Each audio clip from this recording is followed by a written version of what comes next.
When you think of Canada, what usually comes to mind? Maybe vast, serene landscapes, famously polite people, maybe maple syrup? Right. It definitely projects this image of peace, tranquility. Yeah, it does. But beneath that calm surface, well, like any country, there are darker stories. And today, we're not really exploring a mystery, not a cold case with lots of clues. No. Instead, we have to confront a really brutal reality. It's a story that, honestly, most people outside Canada have probably forgotten or maybe never even heard of. It's quite shocking. It is. This story, it really starkly exposes how quickly life can just change, how vulnerable we are, and the chilling truth about how dangerous strangers can sometimes be. So today we want to carefully unpack what happened on July 30th, 2008. Understand the impact, too. It was devastating for so many. Exactly. And grapple with the really deep questions it still raises, questions about mental health, justice, and, our basic societal safety. It's a stark reminder, isn't it, that even in the most mundane places, the completely unexpected can just erupt. The sheer normalcy of the setting, a bus trip, it just amplifies the horror. That's exactly what makes this so deeply unsettling. It starts on just an ordinary day, July 30th, 2008, with a seemingly ordinary person, Tim McLean. Tim was 22, a carnival worker. Everyone described him as just an all-round nice guy. He just finished a fair gig up in Edmonton, and like lots of people traveling for work, he hopped on a Greyhound bus around noon. Right. Starting that long trip back home to Winnipeg. Right. Tim was used to these kinds of journeys. He always had his headphones, would find a seat right at the back, and usually just drift off listening to music, half asleep. Trying to pass the time. Yeah, just trying to make the long ride go faster, feeling safe, Yeah. completely oblivious. Yeah. Then, around 6:55 p.m., the bus pulls into Erickson, Manitoba for a scheduled stop. And that's where Vincent Li got on. He was described as tall, well-built, over 6 feet, shaven head, sunglasses. He definitely looked intimidating. But in that moment, to Tim and the others, Li was just another guy getting on the Greyhound. He took a seat near the front initially. Just another passenger. Exactly. The bus started up again, then made a short stop at a rest area. Li got off for a smoke. Some passengers who were near the front later said he seemed a little agitated. Subtle signs often missed. Yeah. And here's where things take a really disturbing turn.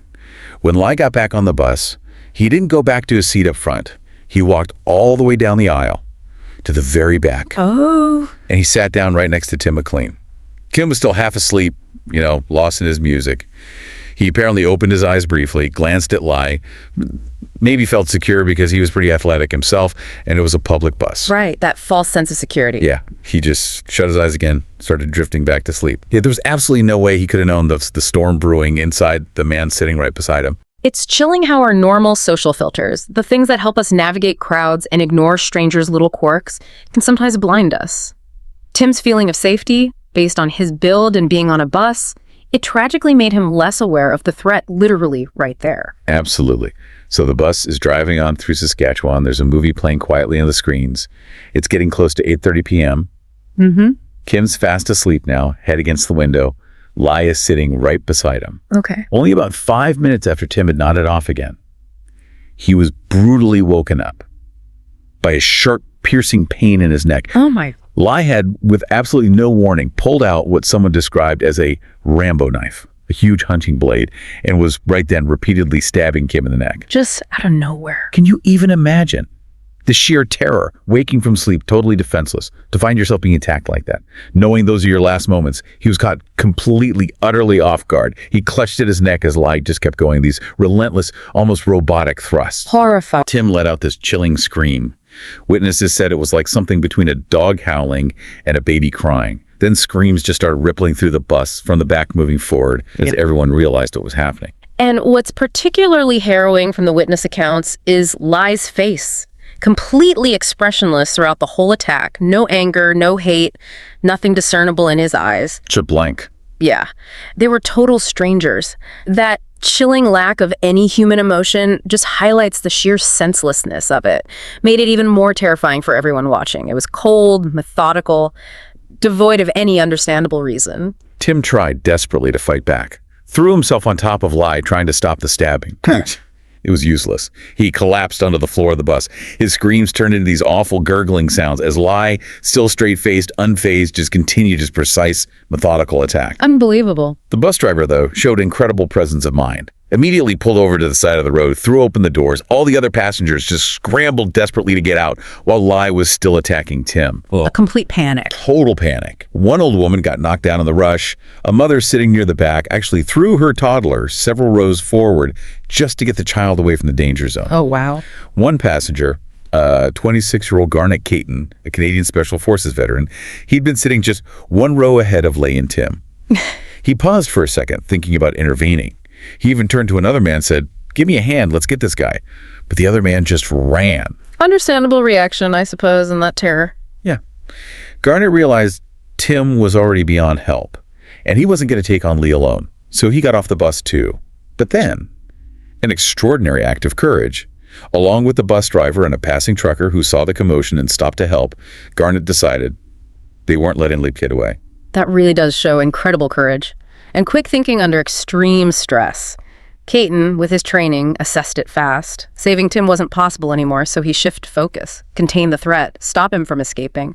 His actions with the driver and the trucker were absolutely critical, speaks volumes about his character. As they were standing outside keeping watch, they made a truly shocking, just unspeakable discovery. Garnet later said, "When we all got up, we saw that the guy was cutting the guy's head off." Oh, God. Li was, in plain view of them, decapitating Tim McLean. Then, Li saw them watching him. He calmly walked to the front of the bus, holding Tim's severed head.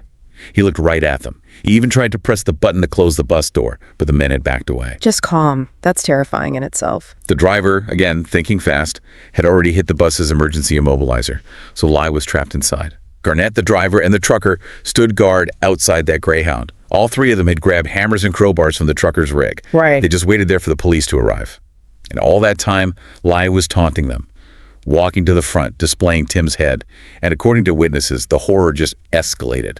He started eating parts of Tim's corpse. The psychological impact of witnessing that. The act itself, compounded by Li's composure, his taunting, it's just beyond comprehension. It shatters your whole sense of reality, of safety, of basic humanity. That kind of depravity leaves a permanent scar on anyone forced to see it. At 9 p.m., the Royal Canadian Mounted Police, the RCMP, they finally arrived. But what followed was this long, agonizing standoff. Li was still dangerous, refused to surrender. He was heard shouting, "I have to stay on this bus forever."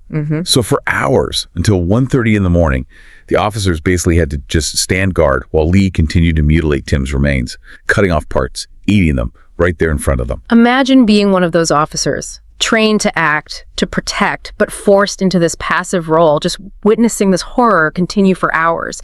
The psychological toll of that kind of helplessness, especially for law enforcement, it's immense. An invisible wound that just festers. The standoff finally ended at 1:30 a.m. Li broke a bus window, tried to escape. He was immediately tackled and arrested. Fine. They searched him. Inside his pockets, they found Tim's ear, his nose, and his tongue. Both of Tim's eyes and parts of his heart were missing. Never found anywhere at the scene. Assumed eaten. Assumed eaten by Li. Yeah. The aftermath. The aftermath left these unbearable scars on everyone.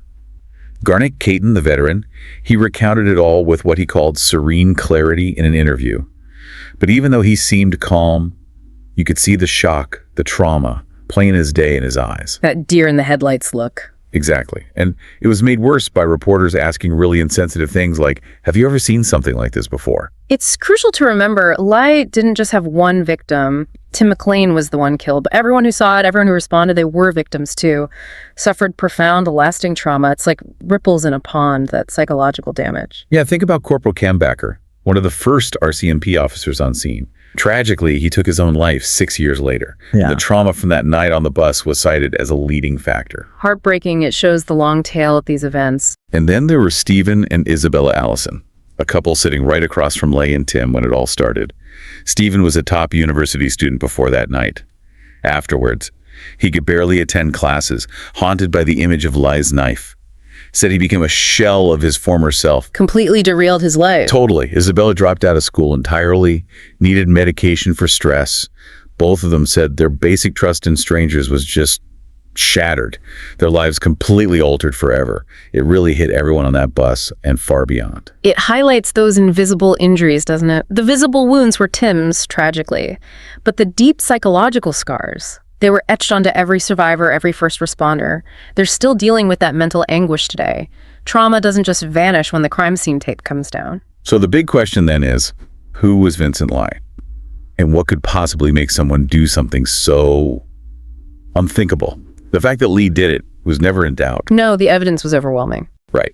The legal challenge, handled by Judge John Scurfield, was deciding, should Li go to prison or a psychiatric facility? To figure that out, he had Li examined by mental health experts. Standard procedure in cases like this. When they asked him why Tim McLean, why him, Li gave this truly chilling answer. He claimed a voice inside his head told him, quote, "The alien sitting next to you must die." Oh, wow. Like, apparently had this long-held belief that aliens were living among us and it was his duty, his mission to eliminate them. He saw it as an order from God, basically. And if he didn't obey, he believed he would be killed. A powerful delusion. Yeah. And interestingly, while he knew he'd killed Tim, he apparently had no memory at all of eating parts of his body. That detail, the lack of memory about the cannibalism, it lines up perfectly with his eventual diagnosis, untreated schizophrenia. It's a severe condition, causes profound breaks from reality, auditory hallucinations, paranoid delusions, exactly like the voices and the alien belief he described. His actions, as horrific as they were, seemed to stem from this completely disordered thinking, detached from reality. It wasn't malice or hate in the usual sense, but a tragic symptom of severe illness. Other disturbing details came out about Li's life leading up to it, clearly showing his mental state was unraveling. He'd recently lost his job after some kind of disagreement. And for the full 24 hours before he even got on that bus, people saw him sitting bolt upright, totally motionless, on a bench somewhere, eyes wide open, holding a sign. Laptop for sale, $600. Wow, just sitting there. For a whole day. And he ended up selling that laptop for just $60, only hours before getting on the Greyhound. It's a stark picture of how disconnected he'd become from reality, even his own basic well-being. That detail really paints a picture, doesn't it? Someone just spiraling, losing touch with basic reason, basic self-care. It shows how untreated mental illness can lead to behavior that seems totally irrational to us, but is driven by these powerful internal delusions. In the end, the court found Li not criminally responsible, NCR, due to mental disorder. He was committed to a high-security psychiatric hospital. Okay. And here's where the story takes another turn, one that many people find deeply controversial. He apparently responded incredibly well to treatment. To medication and therapy. Yeah. Over 9 years, Vincent Li was gradually given more freedom. He reportedly came to accept the awful things he did that night in 2008 and resolved, apparently, to live a moral life from then on. Okay. In 2016, he legally changed his name to Will Baker, moved into his own apartment outside the hospital ward but still supervised. And then in 2017, he was completely discharged. Completely discharged. Completely. He now lives somewhere in the general population with no restrictions. A completely free man, new identity. The only restriction, kind of a grim irony given how this started, he's not allowed to have a bus pass. Wow, that outcome. It forces us right up against this central, really provocative question, is this justice? This case fundamentally challenges how we even define justice. When you have this intersection of profound mental illness and horrific violence, what does justice mean? Is it about punishment for the act? Or is it about rehabilitation, even if that means confronting our deepest fears about safety and accountability? Exactly. And there are two really strong conflicting viewpoints here, both with points you can understand. On one side, some argue, yes, this is justice. He wasn't in control when it happened. He got treatment. He's stable now, medicated. He has, by all accounts, reformed. So the system worked in that view, rehabilitated him, ensured he's no longer a danger. Right. But then the other side. Many people argue vehemently, absolutely not. He took a stranger's life in the most horrifying, public, barbaric way imaginable. Understandable. They question if he can ever truly be considered safe. Does he deserve to walk free? Does the outcome truly fit the sheer horror of the crime, regardless of his mental state back then? It forces us to ask, how do you weigh the ongoing trauma of the victims, the witnesses, against the perpetrator's mental state and their potential for recovery? There's no easy answer there. No, there isn't. And that's the really difficult ethical, legal, and just human dilemma that you, the listener, have to grapple with yourself.